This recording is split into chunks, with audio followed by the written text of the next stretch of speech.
Hey there, how are you doing?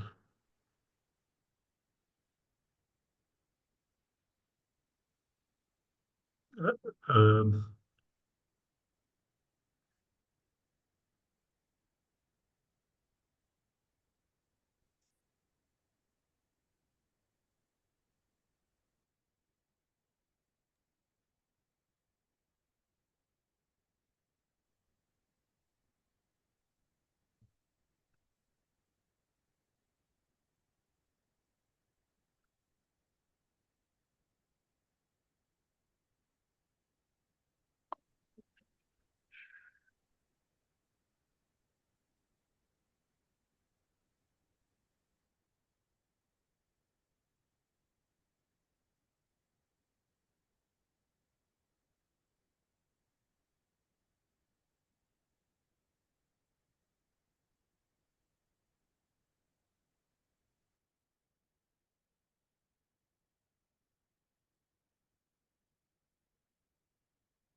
so that's why our numbers are kind of low today. So, Sounds good. All right, welcome everyone. 2:14 Utah time. Thanks to everyone who's joined in so far. And we'll go through the agenda. I just had it up in front. I'm no longer chair, but I'm just being a chair pro tem for now. So Lorraine Kamalu, I'm gonna go ahead since I think I know everybody and go through the attendees for minutes and etc. So Aaron McKnight, one of the commissioners, Leslie Howitt, staff, Josh Buhay, staff, Adam Troop, staff, Matt Baraza, executive director, Michael Drexel, commissioner, Margaret Lindsay, commissioner, Deborah Nelson, staff, Kendall Thomas, commissioner, Senator Weiler, commissioner, and then Katrina Adair, staff. And that's who we have for now, and we'll welcome any others who are able to join in late. So first item up is the chair of, approval of minutes, which Josh does those. You do a great job, Josh. I'm looking at the draft right now. And this is from the meeting on Thursday, June 5th, which was let's see. This was the grant review and funding decisions meeting. It doesn't even seem like it's been that long ago, but it has been. So anyway, it looks accurate to me. I'm ready for a motion when someone is able to do that. I think we might have to do that next time since we don't Oh, have a quorum. don't have the quorum. Okay. Yeah. Yeah, yes, that's true. Okay. Well, when everyone gets a chance, you can look over that for next time. So we'll move to the commission member update. Matt, go ahead. Great. So I mentioned this before we officially started. We have a change in membership on the commission. Commissioner Representative Clancy will be leaving us to serve on the Inland Port Authority, and Representative Stephanie Grecius will be joining us out of Utah County.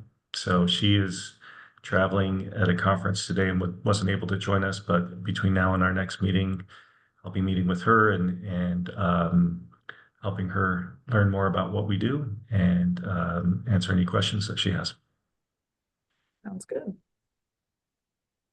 So the next item is a complaint process amendment. And Matt, you've got that also. Yes.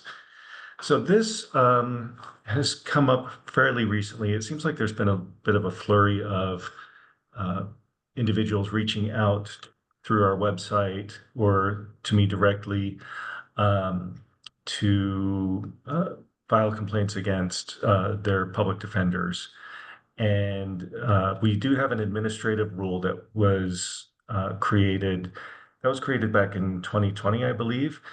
And it there's it's apparent that it was created before we really had this network of managing defenders in place. And so my practice has been um, if there is a managing defender or an office where this is coming from, is to refer them to the office or the managing defender first. And then if there continues to be a problem, or if the individual still doesn't feel like the issue is adequately addressed, then they can come to me and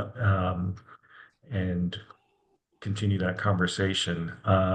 Fortunately, it seems that whenever I have returned it to the managing defender or to the office to resolve it, that takes care of the situation. Haven't had somebody come back after that's been done.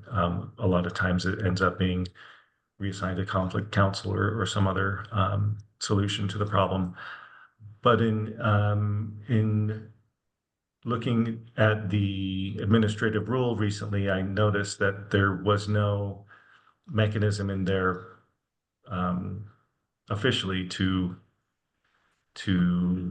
uh, have that process to send it to the managing defender. So since it is an administrative rule, I wanted the commission to weigh in on that, and I'm proposing a change to reflect that process that I described. And so let me pull that up here. There we go. So this is from the administrative rule. You can see the red portion is the new language that I've drafted, where it describes the process of me sending it or reaching out to the managing defender to resolve the complaint or look into the complaint, and then allowing for the person to reach back out to the IDC if they don't feel satisfied with those actions. So that's the proposal. Unfortunately, we don't have still don't have a quorum here, but if anybody, I'm curious, especially Margaret, Did join did you in work? just now, if that makes us a quorum, I don't know. Oh, let's see. And I have a question, Matt. Sure. So are they complaining because they want a different public defender assigned, or are they complaining because they just want someone to know that they think this person's a bad attorney? There's a range. I mean, usually, I don't think it's necessarily the quality of the representation. Usually, I think the most common complaint that we hear is feeling like there's not enough time being spent on their case, or a lack of communication. I think those are the two Yeah. main complaints.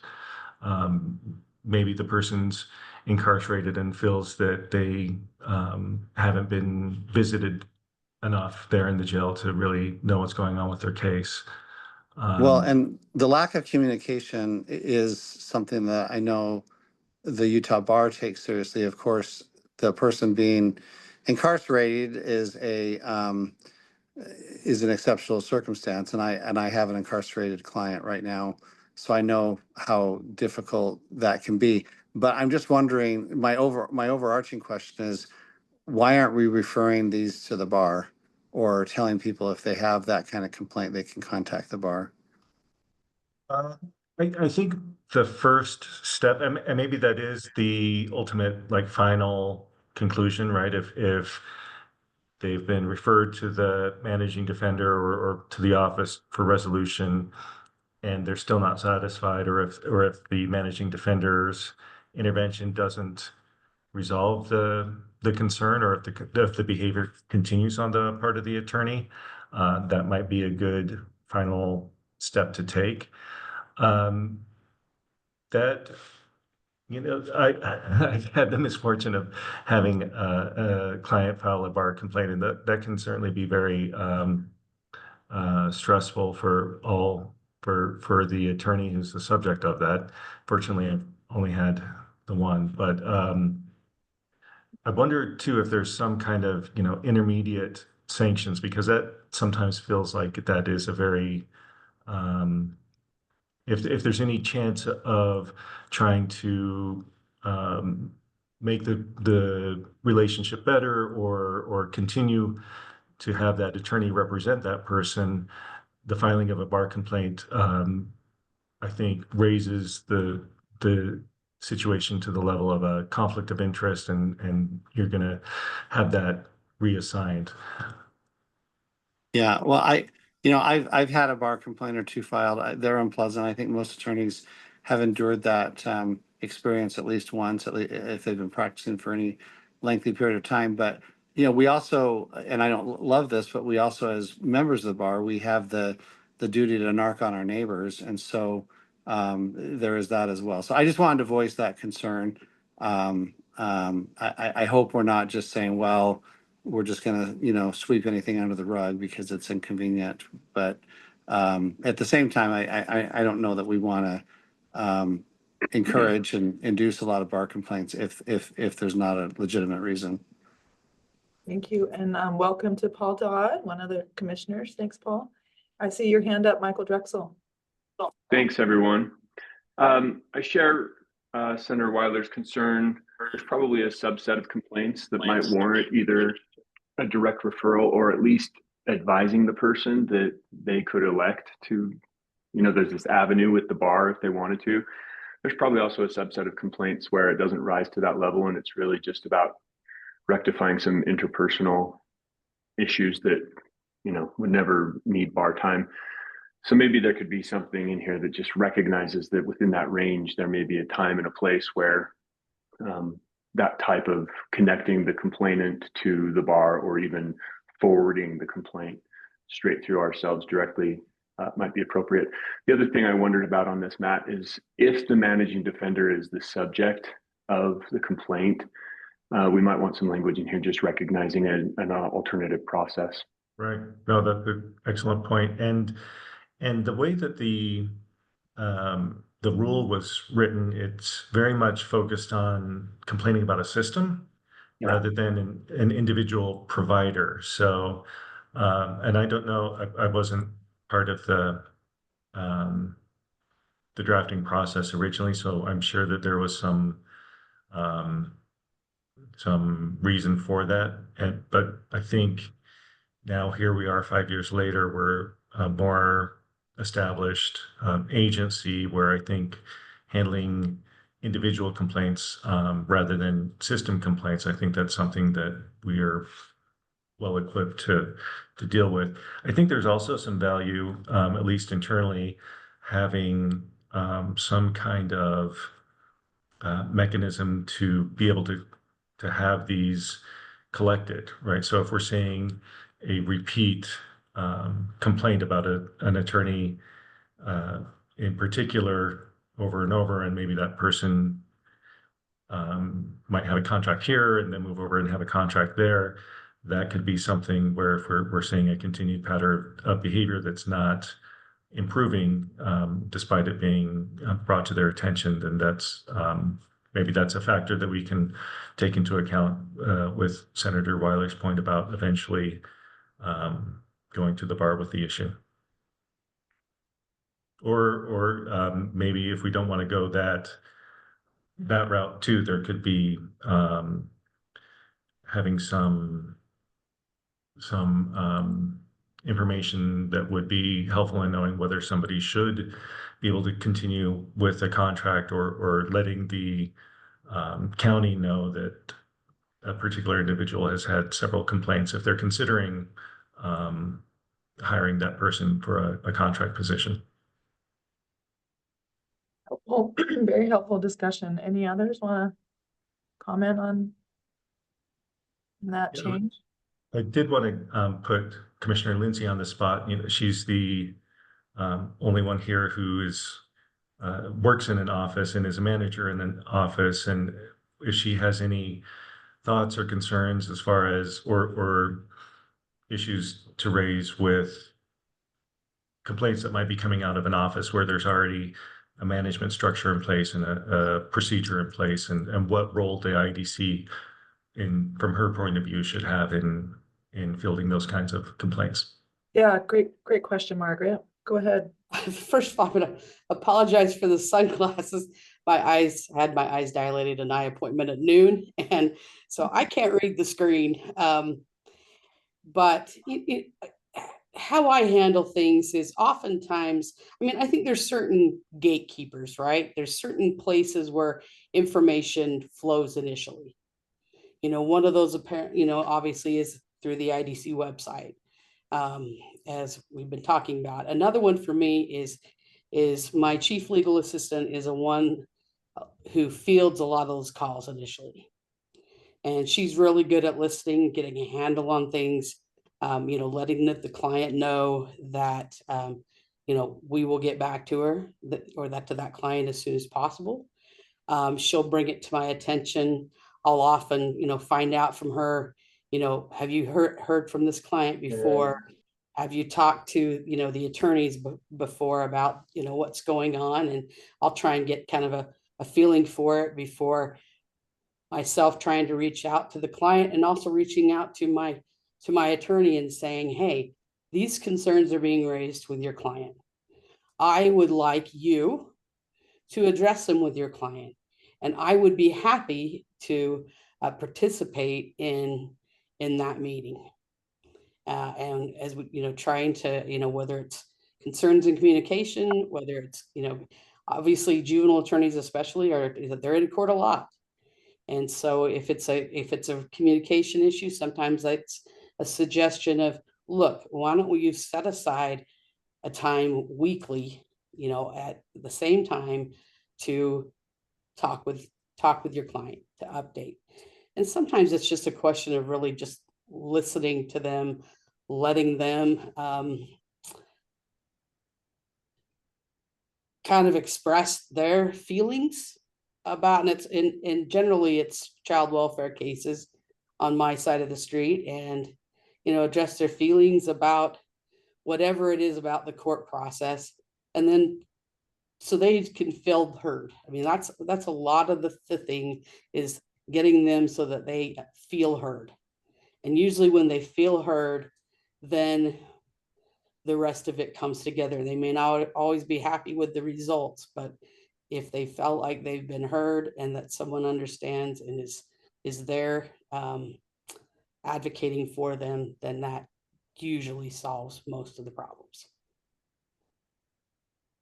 Yeah, thank you so much. I don't know if that's what you were looking for, Matt, but I guess I would just follow up with, where do you see the IDC playing a role if somebody, one of Utah County Public Defender's clients complains to the IDC about one of your attorneys? well, I think the big thing would be, yes, letting us know, letting me know that, hey, someone has brought an issue to us. Here's the persons, here's what they've said, and most of the time I would imagine it's something that I would feel comfortable saying, we'll resolve it. We'll fix that challenge, make sure that the client, whether it's an understanding of what's going on, whether it's just, communication, whether it, and if it's a conflict of interest, then it's figuring out, oh, wait a minute, there really is a conflict of interest here. We need to get this case reassigned. I haven't seen one from the IDC. I don't think I've seen very many at all, but where I would go, ooh, this is really, really, significantly serious, that, maybe another step should be taken. As for what the role of, as a commissioner on the IDC, what our role should be in that.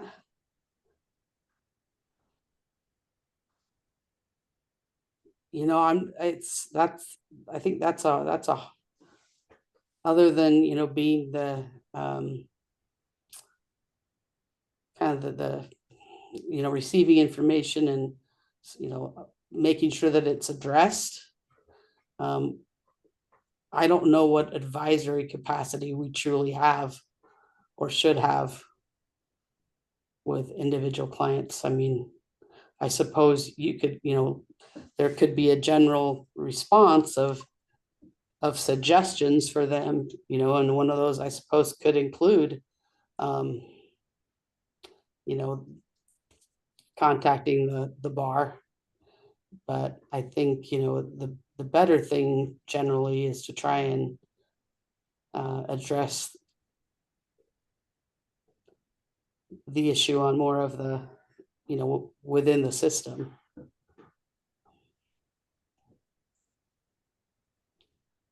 Yeah, thank you. I mean, people really listened. Margaret and are nodding and All I see is I know. blahs, you know, just I'm blurs giving you on the some screen. context. I could read that too, but I know you were listening when Matt kind of read it originally, so everything he said Yeah. fit. Hey, Um, on another note, I did, Stephanie Gracious has logged in at least so we can have a quorum. She said if we need her to vote, she can give a thumbs up or step out in the hallway. She's actually listening to one of her House colleagues present right now, so she's logged in kind of in name only, but I told her we didn't have a quorum, so. Oh, well, that's great that she did that. And Matt did text me that we do have a quorum. Maybe we'll go ahead and take the vote, and I'll just go ahead and move approval of the minutes, if we can do that real quick. So I move approval if someone is ready to second that motion. I'll second it. All right, all in favor, just say aye or thumbs up. Aye. And any change someone needs? Right.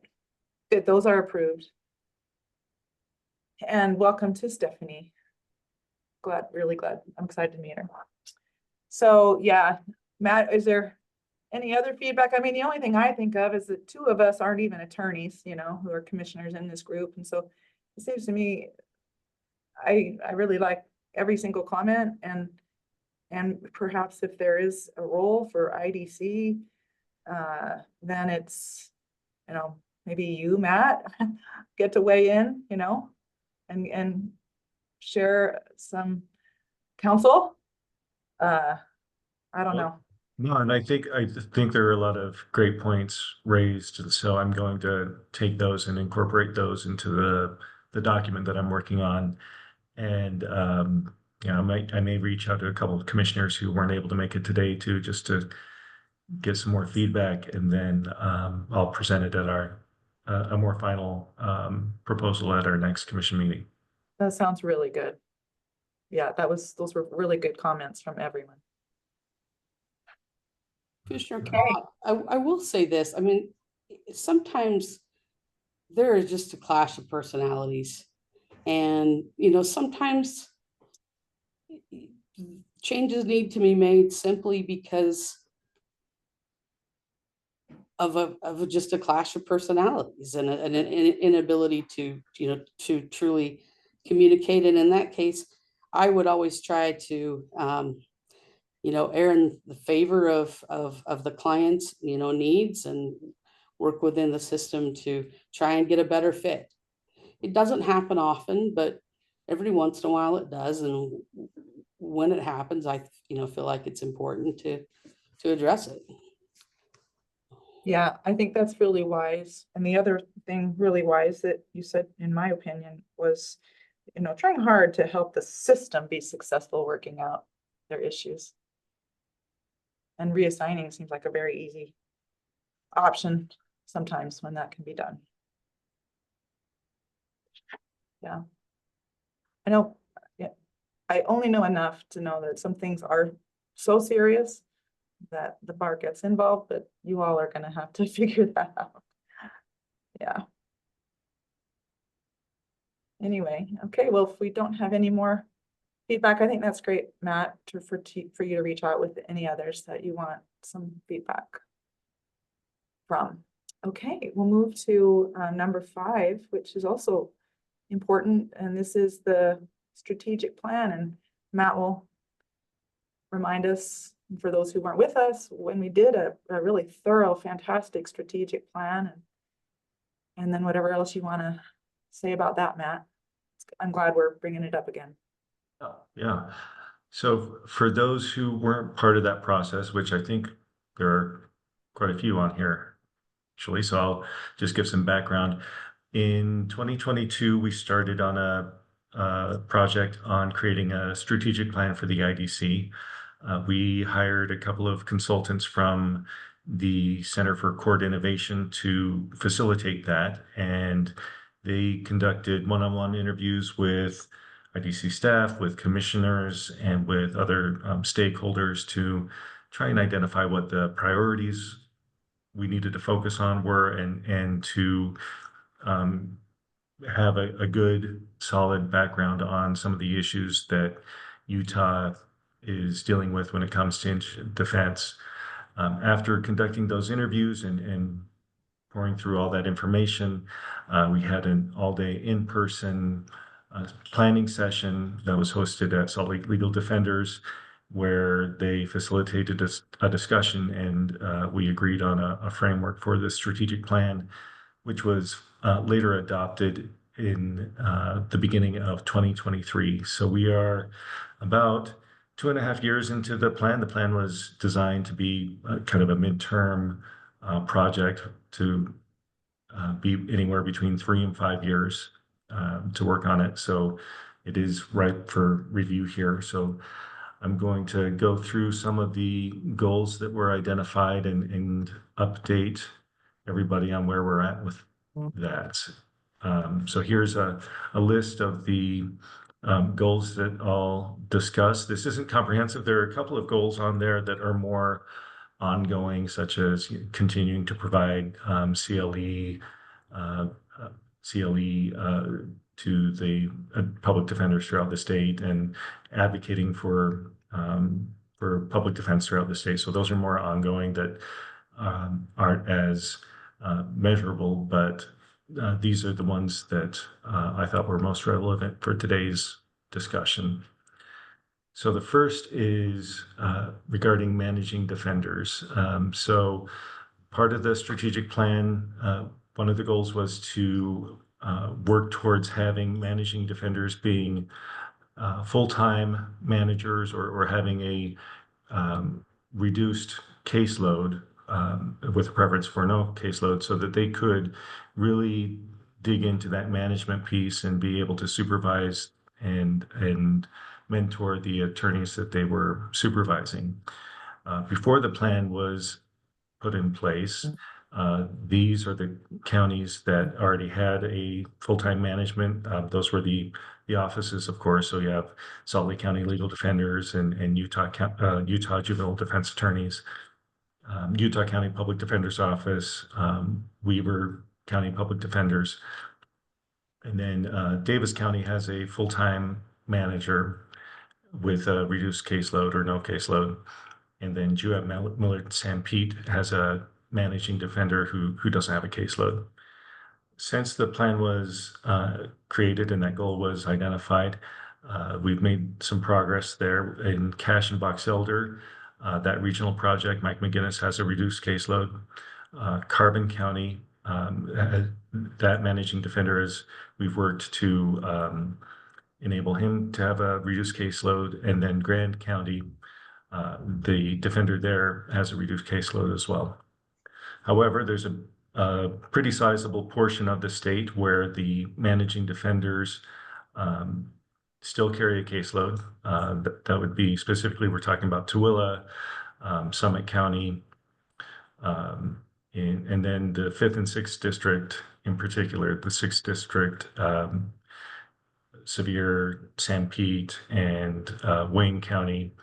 And then in the 5th district, the Iron Beaver Cane regionalization. Those managing defenders all carry significant caseloads. And while I think they're doing a really good job, I think that we're still not there as far as the goal of having them have that true capacity to be managing the attorneys under their supervision. So we Matt? did take a, yes. I'm sorry, I'm interrupting, but when you just were kind of reeling through all of that, it made me wonder if we shouldn't create or update something that we could show legislators before the, budget's put together next year, of how the IDC has helped reduce caseloads if we compared it to like 2015 or 2014 or even 2016. just to show people how the money is actually making a difference. I just want to throw that out there, but please continue on. Absolutely. Sure. And yeah, that would be really interesting to be able to present in a simple way. But in looking at Southern Utah in particular, there is the possibility that we could create a Southern Utah managing defender by pooling some of the funding. And this would not require an increase in funding. This would take the existing funding that we have with 3 of the managing defenders in Southern Utah and have it be more of a regional managing defender position and be able to have that be a full-time position.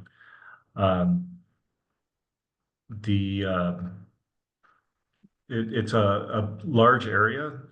It's basically half the state, so I think geographically it's a bit challenging to cover all that ground.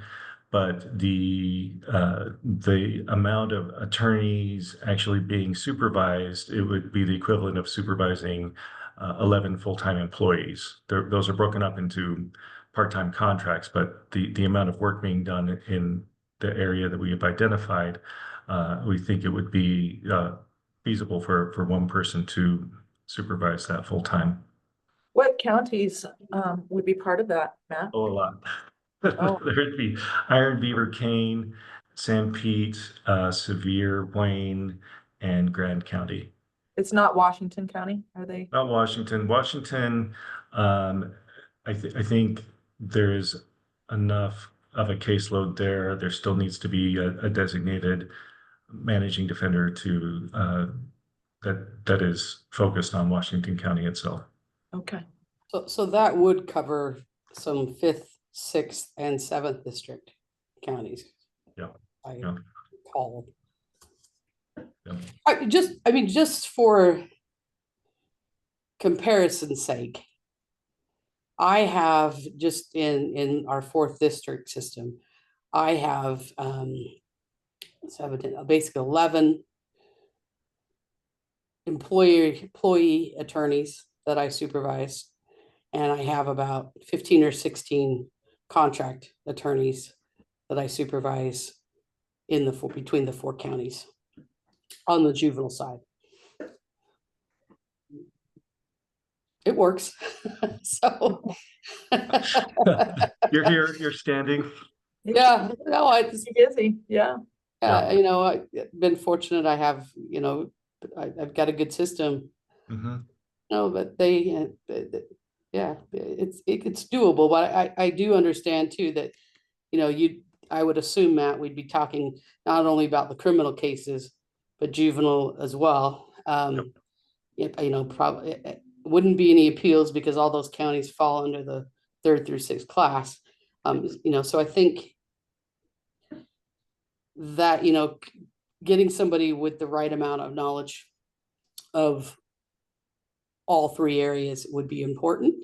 Mm-hmm. And, obviously that is a lot of ground to cover. I think we need to make sure that, from a technology and other standpoint, that they have the ability to, access and have good communication and, data with everybody in that system. But as far as the numbers, I think it can work. Yeah. Yeah, it would take kind of a unicorn candidate, but I think it is possible. And I think there are some people out in that part of the state who actually do have that kind of experience, right? I think because of the piecemeal nature of some of those contracts down there, there are a few people who have practiced in all 3 areas of specialization there and who would understand the issues and be able to pick that up. So we will continue to take a look at that.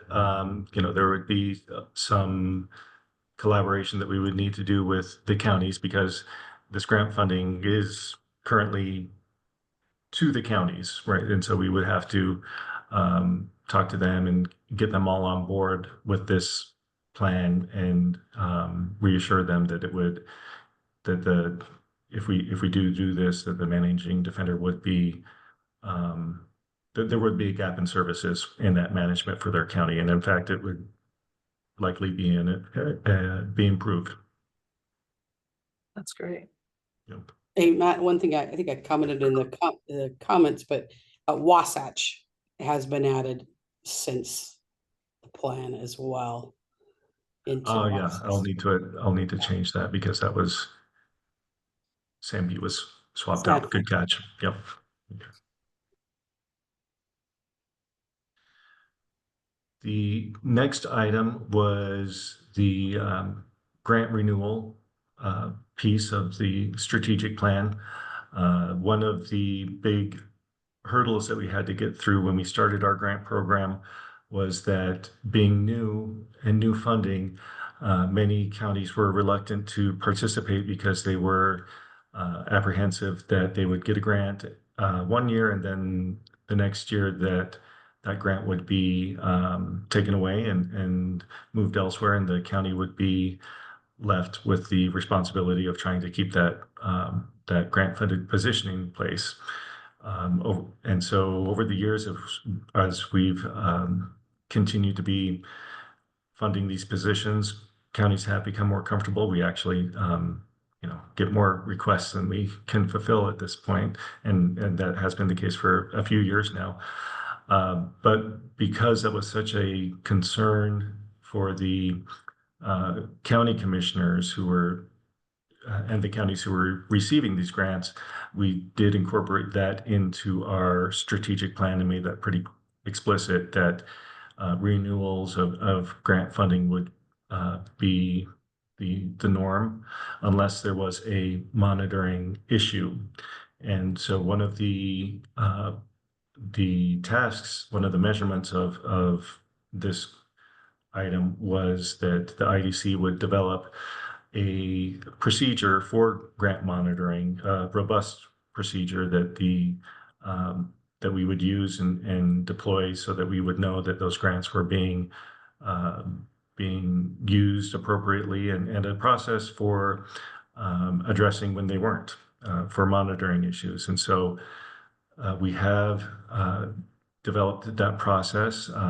When Katrina came on board as the grant program manager, this was one of her top priorities, and we established the site visit process that we've been using now for over a year. Since we've created that, we have conducted 9 site visits and have not found any major findings.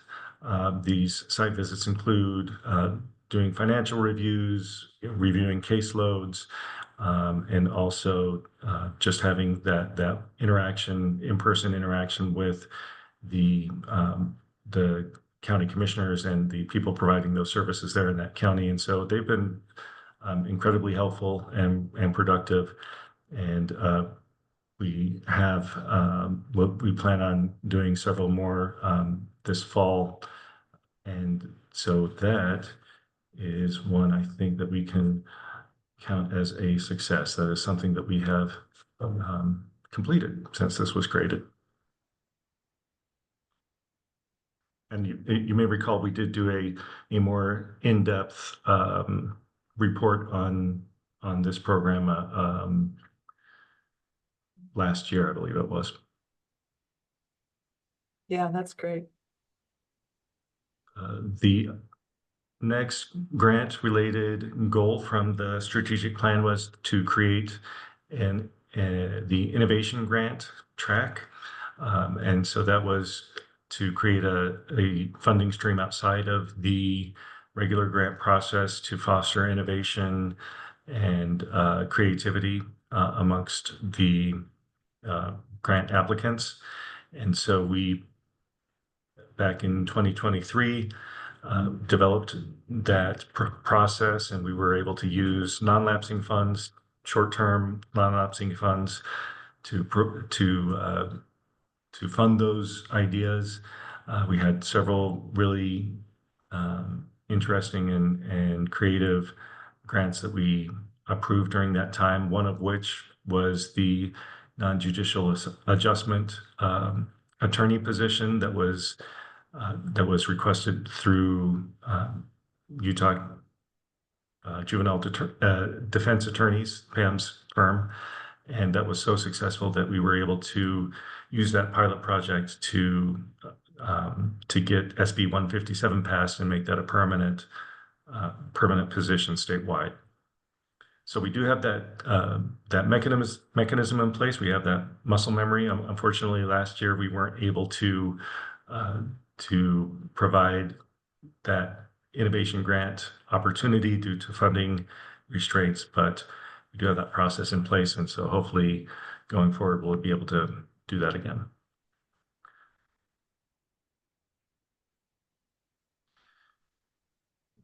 And the final grant-related goal that we had in the strategic plan was to create a work group to develop a strategy for a fair and equitable distribution of resources statewide. Some of you might know that when we first started the grant program, some counties were reluctant to participate, others were more willing and ended up getting a significant amount of the grant funding going forward. And then when others started to come around and the resources were a little bit more scarce, there was some consternation, I guess, on some of the counties that were later to participate, that maybe they weren't getting what they felt was an appropriate amount of grant funding relative to other counties who had been in the program longer.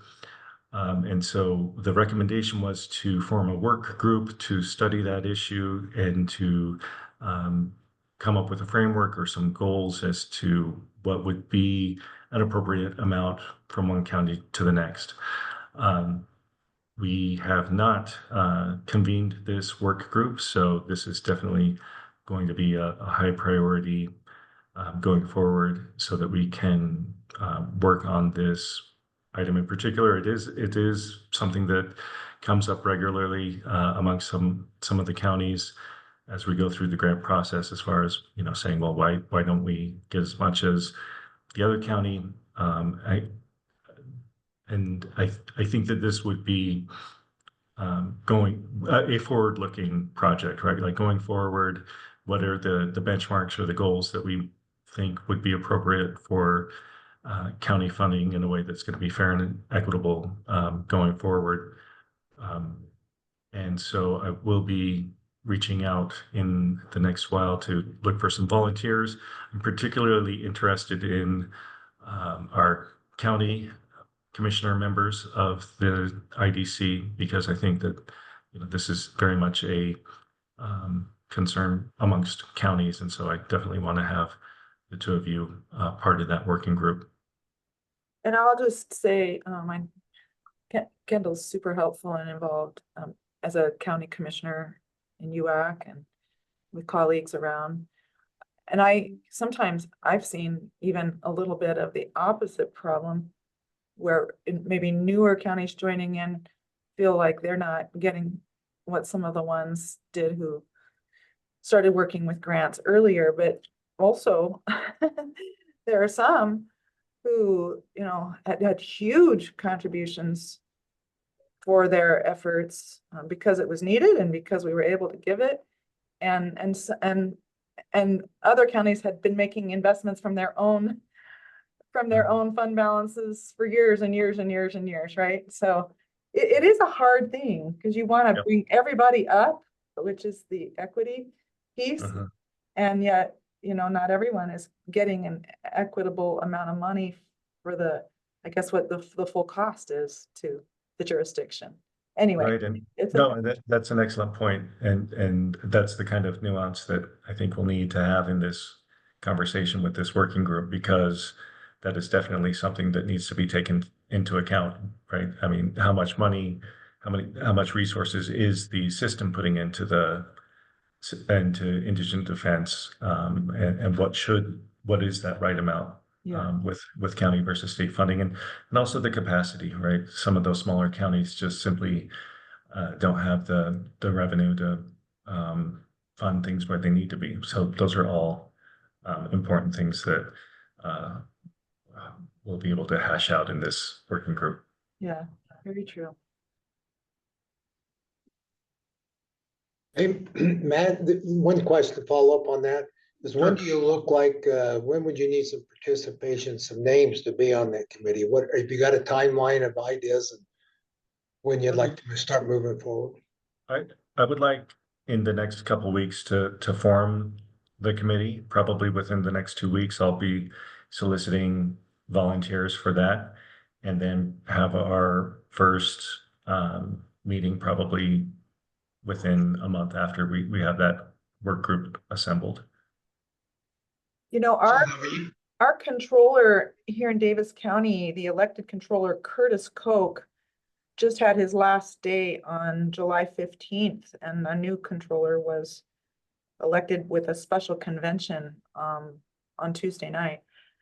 Curtis's new position, he's a money guy, and he's now gone to UAC. He's working full-time for UAC now, and could potentially, you know, also help weigh in and be another person at UAC that really watches this.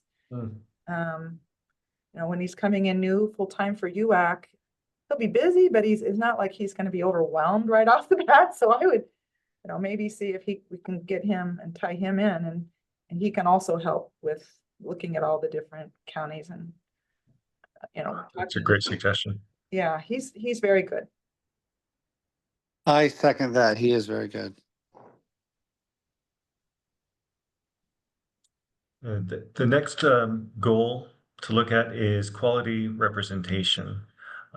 This was a goal that would be measured by developing a checklist and working with managing defenders to develop this as a tool, not only to, well, primarily to help attorneys with their practice, as a training tool to make sure that they are doing everything that they need to do over the course of a case to ensure that their clients being well represented, but then also as a mechanism to help the managing defenders know where maybe an attorney needs some additional supervision, some additional training, and helping them to improve their practice. So we started this project last year. We actually had a grant with the National Legal Aid and Defense Association, and have been working with managing defenders, especially in the smaller counties, to help develop this. And we've really relied on the managing defenders' participation, not only for their expertise on this, but then also so that they have a sense of ownership over this checklist that they're ultimately going to be rolling out. And we wanted to focus on some of the smaller counties, particularly the counties that don't have an established office, because those offices already have a built-in internal training program and mentoring, and you can just walk down the hall if you have a question and talk to your team leader. But with these smaller counties where they don't have offices, they could benefit from that additional training and oversight. So we've been working with managing defenders for several months now. We had the facilitator helping us as well with that grant, and I'm happy to report that the base checklist I anticipate will be completed within the next month.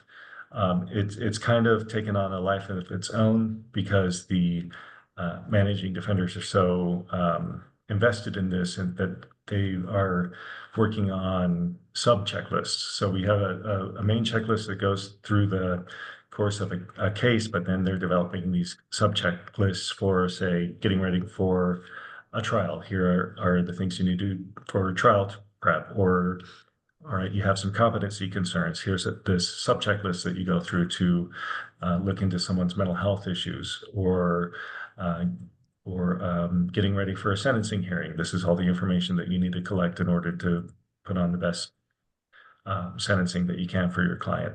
So it's going to continue beyond what we originally envisioned. So I'm really excited for this, and Leslie and Zariah have taken the lead on this project, and they've been doing a really great job of keeping everybody focused and on track, and wrangling some of these big personalities that are in the room. So kudos to them.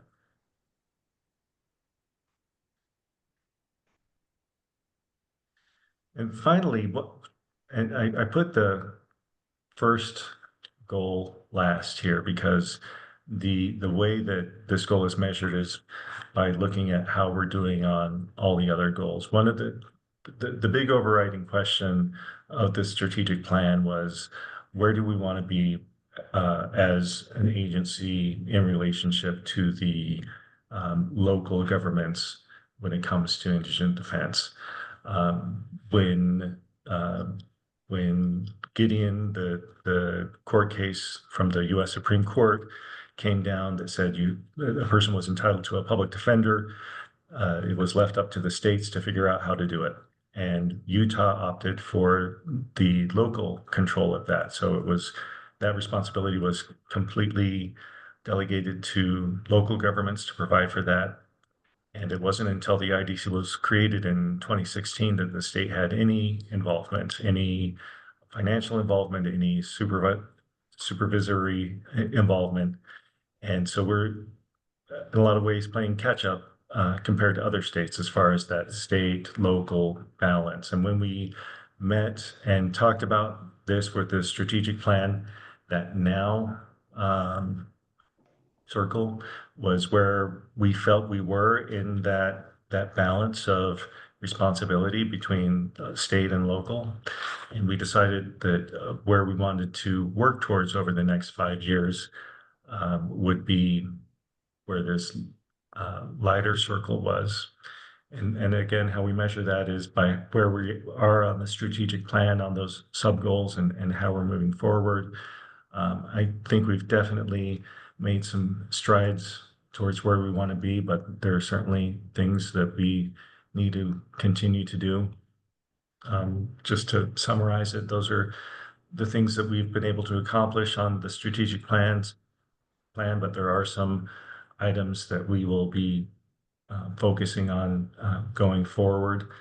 I think we've made a lot quicker progress than we might have anticipated. We were looking at a 3 to 5 year plan, and here we are 2.5 years into it, and we've accomplished a lot of the goals that we had set out for ourselves. So it's been really, we met as a staff a few weeks ago to go over this and take a look at it. And it was really kind of rewarding to take a step back and look at how much we've been able to do in a relatively short amount of time. And so I hope that's been good for you all to take a look at this too. I think we are due to revisit the plan in general and maybe have another one of these workshops where we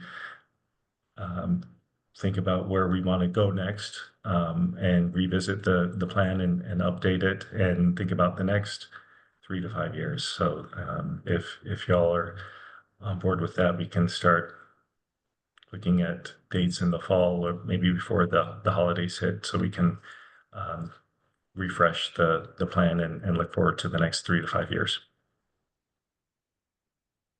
Thanks, Matt. That's it for me. I'm happy to hear everybody's thoughts though on where we're at and where we need to go. I think it's so good we did this today because there are a lot of commissioners who are participating now and have really valuable experience who are not part of that earlier strategic planning session. So yeah, if any of you, including especially maybe the new ones, if you have, love to hear your questions and feedback.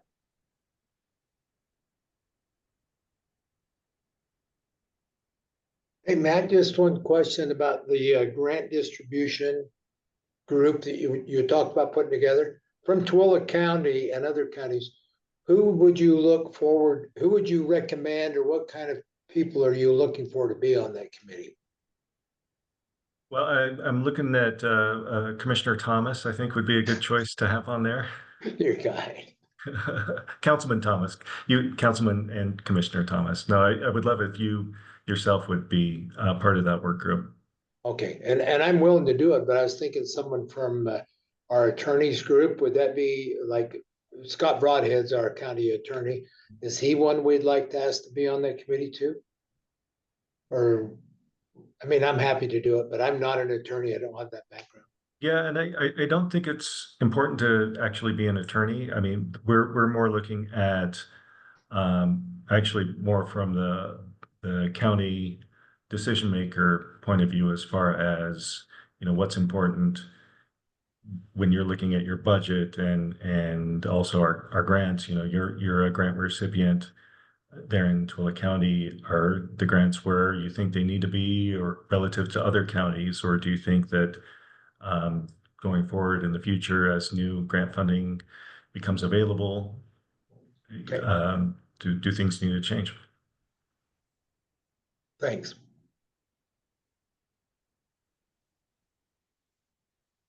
I'm not seeing any other questions or things in the chat, so maybe are you looking, Matt, for like it seems like people would probably be open to getting together again for another strategic planning session. I'm seeing some nods. Maybe that could take the place of one of our monthly meetings even. Yeah. No, that's a great idea. And I think, you know, we having done a lot of the background work with the original strategic plan, there wouldn't need to be some of that kind of fundamental discussion. It could just be kind of focused on what we've decided, and if those goals are still where we want to be, or if we need to tweak some existing goals, or if there are new goals that we want to focus on. It might be nice if we do want and get Curtis Koch to be part of the group, and he would then be in the know representing all counties, having him participate also to bring him along. And then I'm also thinking there might be certain legislators that we, you know, I don't know, I'm just off the cuff thinking maybe if they got to hear our discussion, that might be helpful. People who deal with executive appropriations, et cetera, et cetera. You know, I don't know. Yep.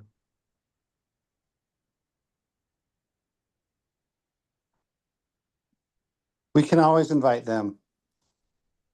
For There you go. sure. Yeah. Thanks, Senator. All right. Did you get what you needed from that one, Matt, then? Yeah, that was more informational than anything, more of a report back to the commission on what we've done on that. Mm-hmm.